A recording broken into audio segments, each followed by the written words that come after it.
Hello everyone, and thank you for joining me for another Diecast Emporium video. Today, have something that I think all of you are going to like. I know certainly I have been stoked and very excited for this. Huge thanks to JCar Diecast. Today we have the Hot Wheels Car Culture Mountain Drifters case to do a review and unboxing. If you guys are not familiar, let's say you watch my more high-end videos of brass models or diecast models of trucks, construction vehicles, that kind of stuff. Well, the Car Culture series by Hot Wheels in particular is catered towards the adult collector. These are full metal cars, full metal base chassis. The wheels are rubber. I should say the tires are rubber. Full decos all the way around, so you'll see headlights, taillights. These cars get the full treatment. So I think it's also fair to say that most of us started out with Hot Wheels and Matchbox as a kid, especially if you're still in this hobby like I am as an adult. These are certainly kind of calling back to our childhood. So the Car Culture series in particular is a series that I very much so enjoy, and we can never really get the full set around here. I fully believe that most of the employees that work at the stores that get these Car Culture sets in, I either they're collectors or more than likely is the case, they buy them and resell them before they even hit the pegs. That being said, hunting, quote unquote, has become almost a nightmare around here, and it's not a lot of fun. So if that's the situation by you, I cannot recommend enough going to jcardiecast.com. You alleviate the stress and annoyance of that. You save yourself the gas, and all you got to do is click on the link down below, and you can buy yourself a case. That way you make sure you get everything in the set that you want, and it gets shipped right to your front door. What else can you ask for? So, enough of me jaw-jacking. Let's go ahead and get this case unboxed and take a look at what's inside. Something else, too, while I'm doing this that I want to bring to your attention. I'm sure most of you are familiar with the concept of a treasure hunt in the Hot Wheels mainline series. Well, they have started doing that now in some of their high-end Car Culture series. So there is a chance that we may pull a black version of one of these cars, and that will be what's called the Chase unit. They're not in every case, so more than likely we won't, but if we do, won't that be a pleasant and awesome surprise? So there are 5 vehicles in this set, not including the Chase version. So there should be 10 vehicles, and I can tell you right now, unfortunately we didn't pull the Chase, but that is okay. Nothing wrong with that. We still got 2 complete sets here. So there's the top-down view. If we were to have pulled the Chase, one of these Skylines that are red, one of them would be black. So let's go ahead and take a look at it. We'll start off with this car. And this is number 2 of 5 in the set, the Mitsubishi 300 GT VR-4. Man, take a look at the card art on these two. It's one thing to have the diecast car, but it really, man, it's frustrating. If you're me and the packaging and the presentation of the packaging and box, whatever it may be, is worth just as much as the actual model, and I really hate cutting up these and opening them. But take a look at that. Man, that's awesome. You have Mountain Drifters right here, kind of written in the asphalt. Obviously, mountains in the background, some trees, and the vehicle getting ready to Scandinavian flick, if you will, going into a drift. There's the car. Need we forget that we're actually here to review the cars, not the packaging so much. But, man, it looks good. There's the other ones that are in the set. We're going to have a Toyota AE86 Sprinter Torino. This car, the Mitsubishi 300. An 03 Honda NSX Type R. This one. This one, which would be the Chase, which is the LBER34 Super Silhouette Nissan Skyline. And another personal favorite of mine, 95 Toyota Celica GT4. There you go. Here's all your licenses that Hot Wheels and Mattel has gone out and got. There you go. There's the logo for Mountain Drifters up here, which looks really good. You can see that up here, Car Culture. And here is your information if you need it. All right. So there are 2 of those, as you can see. And again, if you're new to this style of video on my channel, the first part, we unbox everything out of the case. We take a look at the card and I explain everything. And then the second half of the video, we're going to open one of each of these and put them on the spin table. So make sure you stay tuned for that if you want to see the models up close. All right, next one out of the box. The 95 Toyota Celica GT4, number 5 of 5. I believe this is a new casting for the set, if I am not mistaken. Usually the new castings are the in sequential order, numerical order. They're usually the last number in the set. So if I'm not mistaken, I believe this is a new casting. Looks great. And again, here's the back of the box. They're all going to be the same. There are 2 of those. Man, that looks good. Okay, next. We have the Liberty Walk LBER 34 Super Silhouette Nissan Skyline. What else needs to be said about the Nissan Skyline? A legendary car when it comes to the car world. It doesn't matter what model of the Skyline we're talking about. This one in particular, again, very famous, legendary car, and it's been replicated beautifully here. Man, that looks awesome. So, can't wait to crack this open. Make sure you guys stay tuned.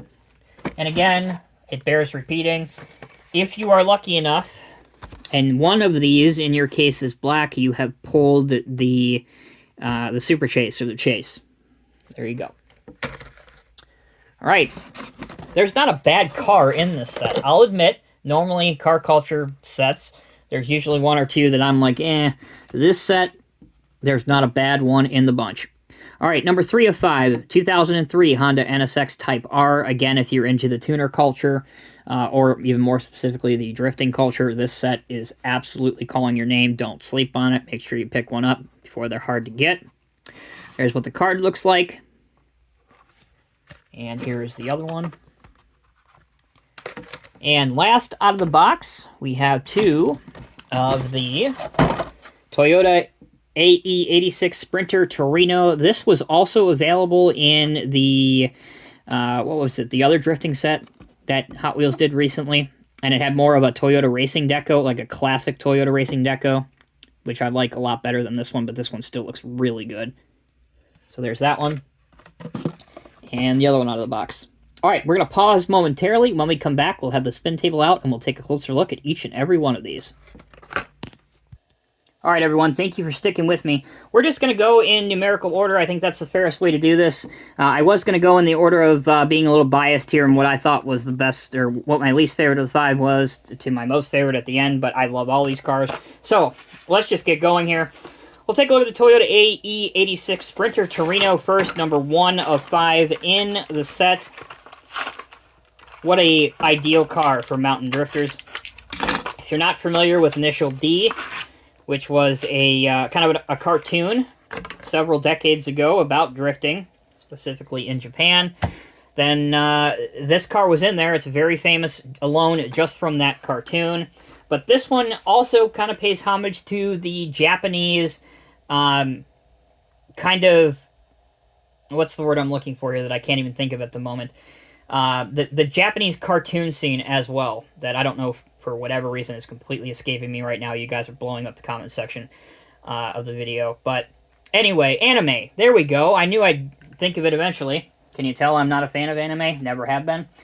But the graphics are incredibly sharp on this car. It really pops out, looks really good. You have a Japanese plate on the back of this car. How appropriate. And obviously some Japanese text or writing on it. The hood looks good as well as your pop-up headlights, which are obviously in the open and on position. It is right-hand drive. You can see the steering wheel over here in the right-hand position. I mentioned before that all of these are metal on metal. So here's your metal base. We'll bring this into focus so you can read the base. There's your code R26. Hot Wheels, copyright 2019, so it's been around, this casting, for a couple of years. But very impressive. Love the casting. Not totally sold on the deco or the livery on this, but hey, if you got to have the full set, you can't leave this one out. So, next up, we have the Mitsubishi 300 GT VR-4. This one, big fan of. It's nice and clean. Doesn't have any obnoxious graphics on it. Pretty much stock as to what you could buy back then from the Mitsubishi dealership. Also, here in the States, this is very similar to what the Dodge Stealth was. Cars were very, very similar. So here it is. Looks good. You have your black, I should say your red tail lighting, and the blue paint really just pops on this. You can see there is a little bit of flaking in it, which looks good. A little bit of reaction from the packaging on the top roof, which is a little bit unfortunate, but hopefully we can get rid of that. And your wheel choice here looks really good. Pretty realistic on there. Side skirts as well. You have your spoiler. We'll let it spin around. This one is left-hand drive, so American style. Your Mitsubishi logo right there. Definitely one of my favorites in this set, without question. Another subtle detail that a lot of people may overlook initially, take a look at that back window. You see that casted-in little windshield wiper? Just like on the real thing. Very cool. All right, next up, 03 Honda NSX Type R. So for all intents and purposes, the NSX is, depending on what continent you live, it's either a Honda or an Acura. Basically, it's the exact same car. There is very, very little difference. This is obviously the Honda version. And because Acura is owned by Honda, it's just here in the US, Acura is a little bit more upscale version of Honda cars, similar to what you would see from back in the day, like Plymouth used to be a little bit better than Dodge, for example. Same principle, but this is exactly the same car. This one, the interior is too dark to tell whether it's left or right-hand drive, but another plain Jane white car, no obnoxious liveries. I do like that. Your headlights are down on this. They're blacked out. And again, this has the exact same wheel size as the Mitsubishi did. As for your back, no tag, just a generic NSX tag. There's no license plate on here other than that. But it does look phenomenal. That white with the black top just pops. So I would say probably this and the Skyline for me would be my two favorite. And I think most collectors would probably agree. With the Celica, pretty close. Alright, so that is number 3 of 5. On to the Silhouette Super Skyline. So this car, I can't say enough about this thing, and that's because I happen to be a pretty big race fan myself, and I'm a fan of historic racing vehicles. They captured the overall profile and look of this casting perfectly, up to and including the exhaust, which exits from the left-hand side, the driver's side. You can see the little exhaust pipe. Here you have your diffuser on the back, and then your large splitter on the front. And if you look closely inside, this thing even has the yellow, bright yellow roll cage. Again, perfect. Can't complain about it. So you got Liberty Walk on the sides, number 5, Liberty Walk on the spoiler, Liberty Walk LBWK on the front splitter, and LB Performance here in yellow, as well as your headlights, which obviously would be decals, and your taillights as well. What else can you say about it? I would imagine if you found the Chase, I'm not sure how the Chase deviates that much from this. It could be the same car with the same decos, and it's just black. I'm not sure. Or it could be a completely different one. I'm no expert. You guys let me know down in the comment section below what you think. And which of these 5 is your favorite while you're at it. Okay, here we go. Number 5 of 5, 1995 Toyota Celica GT4. So if you are close to me in age, meaning you grew up and were in middle school at the time that the first Fast and Furious movie hit theaters, the tuner car culture hits you different. It means something different to you than it does, let's say, if you watch the Fast and Furious movies now. In the early 2000s, cars like this were so highly sought after that people were paying crazy amounts of money to buy mid-90s sports cars like this, because they could buy them for a decent price, and then they would pour crazy amounts of money in aftermarket parts and accessories into these vehicles. And a lot of that was due in part to not only a article that Racer Magazine did, but which helped spawn the movie, but more so, generally speaking, the first Fast and Furious movie. So the Celica was one of those cars. The Dodge Neon is another one that was really, really popular. Ford Focus, the Honda Civic.